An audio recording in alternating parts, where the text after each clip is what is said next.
Hi everyone, my name is Chris. Welcome to the Like Sneaker channel. And this episode we will be talking to one of the most anticipated Jordan brands that had been released this year.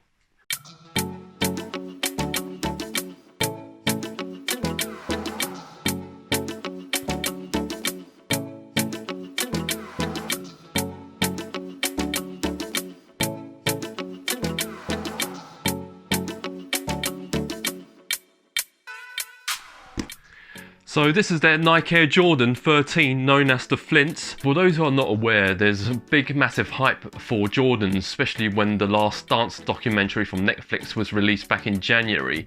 And it sent the upscale soar to all the Jordan models that were featured, and the Jordan 13 was obviously one of them.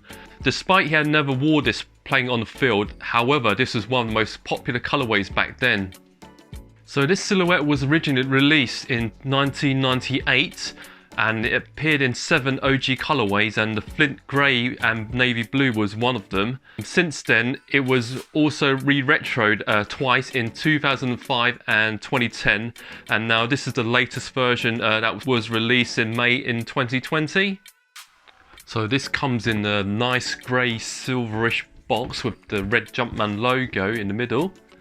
And on the label it reads Air Jordan 13 Retro in Navy University Blue, UK size 10, 29 centimeters. As expected, it was quickly sold out. The adult size version cost about £165, which is equivalent to $190 US. Apparently the 2020 version mimics the original 1998 version, and it also comes with the Freedem reflective paneling. I was fortunate enough to score a W on the online raffle, so yes, it comes in my sizing, which I am very happy with. The Jordan 13 has become a popular silhouette in terms of the Jordan line, and the designer Tink Hatfield back then thought Michael Jordan's on-court movement resembles to a panther. Therefore, he took this inspiration and designed this silhouette, which you can see does resemble like a panther, doesn't it? Noticeably on the sole, which represents the paw, and also this hologram here represents the eye of a panther as well. I believe the designer also took a note of Michael Jordan's nickname, which was the Black Cat, so therefore that panther might have had some strong bearings to it. Today this is probably the first and only Jordan brand that features a hologram. So let's talk about this sneaker in real depth. The upper boasts a gorgeous blue quilted look, colour blocked with light grey suede to form an excellent two-toned look. On top of that, bright white underlays makes a strikingly polished canvas. Therefore the vivid overlay panels takes all the focus. So the Flint Grey suede on the mudguards and heel provides more contrast on this classic Air Jordan 13 colourway. The 2020 version comes with a white pebbled leather on the toe and 3M reflective navy mesh paneling on the side panels. So on the tongue you have the University Blue Jumpman logo. You have the white rounded tugged laces that can go over 8 eyelets. Looking at the insoles, it's your typical insole made by Durapontex, slightly cushioned and in navy blue with the University Blue Jumpman logo on it.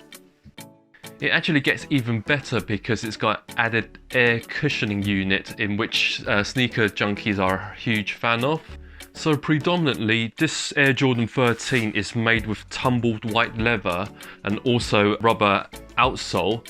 But what's so special about this, as I mentioned before, it's actually this 3M reflective paneling. So if I show you much closer, these panels are actually reflecting light.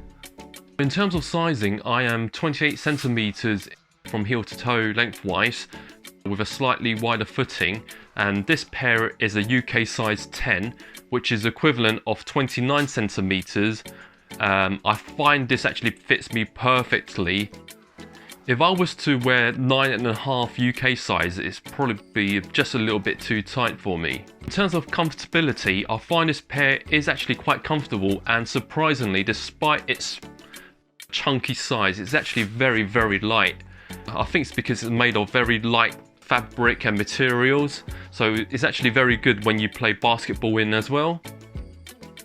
I don't expect many people will have too much problems walking in town with this in long duration because of its air cushioning unit, and also it's very lightweighted.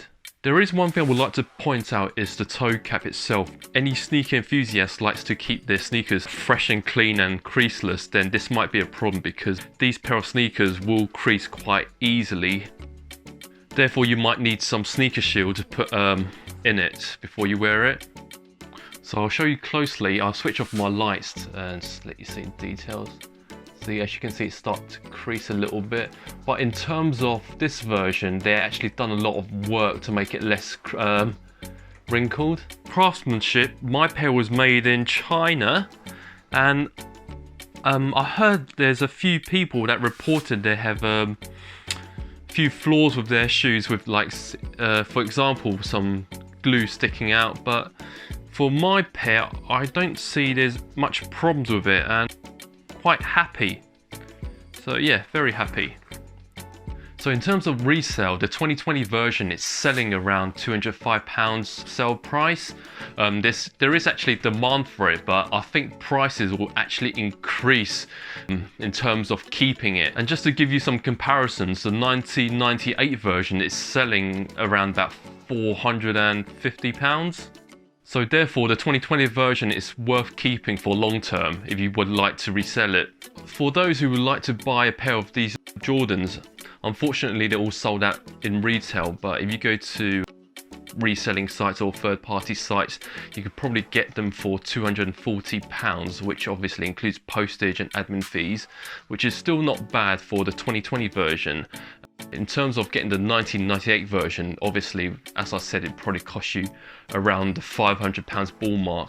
Needless to say, I think this is a pair of dope looking sneakers, and my favourite part is the hologram itself and also the mesh. If you look at it now, it's actually shining, isn't it, compared to how it's looking in the just plain blue without the lights, and the reflection on both sides just shimmering. So for these sneakers, I would definitely think they're probably one of the best colorways for the Jordan 13s.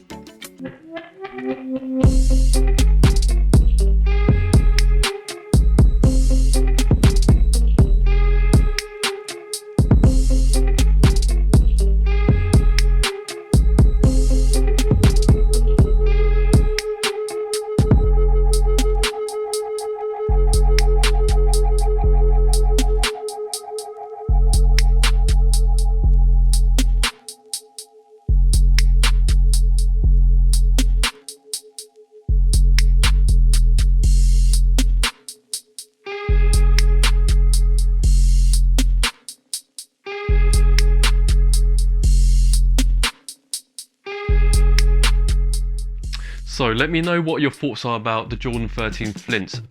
Do you already have one, and do you think this is probably the best blue colorway for a Jordan?